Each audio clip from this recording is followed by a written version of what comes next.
2 years ago, I documented a huge trade that I made back then for this 1986 Fleer Michael Jordan rookie card BGS 9. And at that time, it kind of had like some mixed reviews, right, on whether or not should I have done that trade.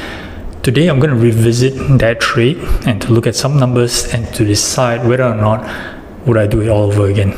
Stick around.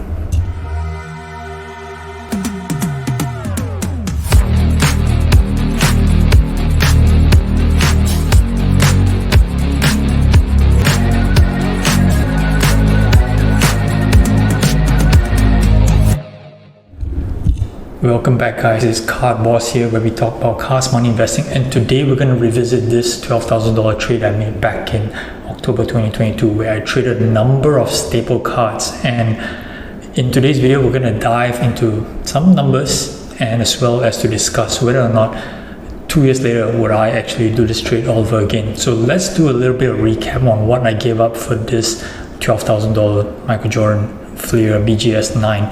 Now, as you can see in the graphic here, I gave a 2003 Ultimate Kobe Bryant BGS 9.5 autograph card, 3 Currys. One is a 2012 NT number 249, I believe, BGS 9.5. There is a 2013 Crusade Majestic, and there is a 2018 Donruss Dominators, all are BGS 9.5.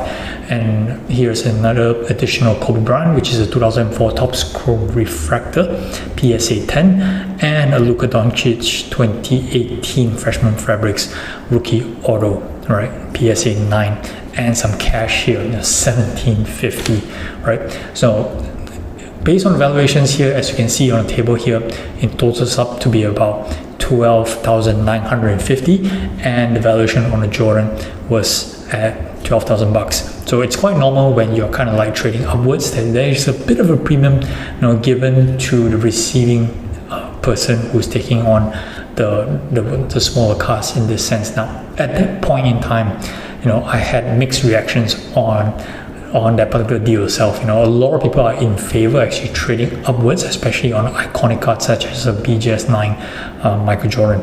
However, as you guys know, the BGS 9 Michael Jordan, or in fact the 1986 Fleer 57s, it's not the rarest cards out there. You could easily get a copy depending on the right price. And at that point in time, trading upwards to such a big card like this is kind of like a big deal, and it was one of the strategies that I felt that was right at that point. And if you guys can remember, right, between years 2020 and year 2022, it was kind of like the height of the basketball cards, where the icons and the legends and the GOATs were kind of a big deal. So Jordans were highly regarded back then. It's even highly regarded today, but those kind of cards were highly sought after, and I was super excited at that point in time to make that deal.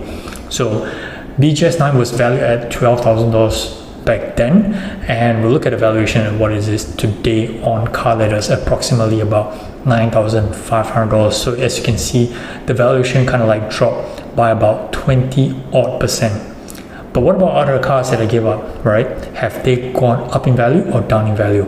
So let's take a look at the next graphic here. All right, so you can see that I pull up some numbers here. I'm going to look at just check on the numbers right now. So we have the 2003 Ultimate Kobe. Back then, valuation was about 3,800, and I think the recent comps are floating around the 3,300 range. The 2012 NT Curry goes for 2,800 back then, and it's only comping around 1,600. So that has dropped quite a fair bit. Talk about the 2013 Crusade Curry. That's kind of like stable. It's about 1,300 back then, and it's about like 1,500 now based on recent comps. The 2018 Donruss Dominator, that kind of like dropped quite a fair bit. It was $1,000 back then. The BGS 9.5 is about $500, and I'm not pretty sure whether or not this comp is accurate, but I'll just take it as it is for the time being. 2004 Topps Chrome Refractor Kobe, stable price. PSA 10 was $800 back then. It's about 700 right now, 600 to 700, pretty much stable. And finally, the 2018 Freshman Fabrics Luka PSA 9, $1,500 back then. It's about $900 to $1,000. Now, based on my math, I total up to be about $10,250. So of course, that's a decline of $2,700 from the initial total of $12,950.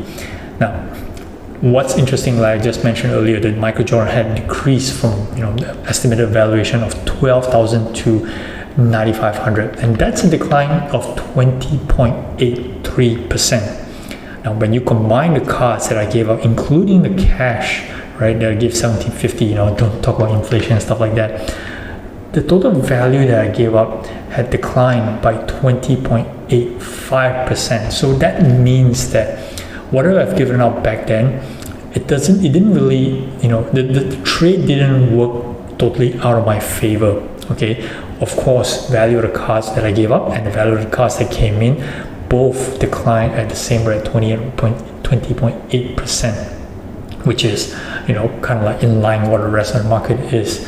But the big question comes, would you do the trade you and me back then, and would you do the trade today? Now, thinking back on this is where the inspiration for this video. Back then, combining or consolidating all those cards, was kind of like the right thing to do.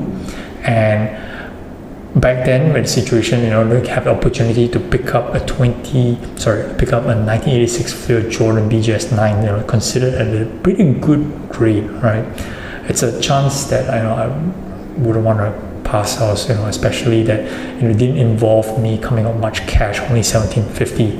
But fast forward to today, right? Looking at the components of that deal, 3 Stephen Curry autos, even though they're not like the top, I would say the top tier autos, right? You're talking about just Donruss, Crusade, even though there's NT, that I believe is a sticker auto, they're still BGS 9.5, still Stephen Curry, one of the more popular players in the world, and Kobe as well. That's a premium Kobe on-card auto 2003 Ultimate. I'm actually searching for that very card today, in the BGS 9.5 grade as well. So having a look at a trade, today, which one would I rather have? And I think that the answer would lean towards, maintaining the set of cards that I have, and not to mention, the extra 1750, my pocket can actually do a lot more things today, compared back then. Back then, I was just thinking about trying to get, cool cards, big cards, so I didn't mind shelling on the cash. But in this case, that 1750 cash can do a lot for my particular business. And the components that I give up, these are highly liquid cards that you can easily sell on comps, or maybe in fact, strategically, maybe for more comps, right? Depending on how the season goes. Curry is still playing, still doing well, despite being injured early on. So I would rather hold on to those cards today. Right, so what would you guys do? Do comment down below, if you have some different ideas, or you do share the same sentiment as me.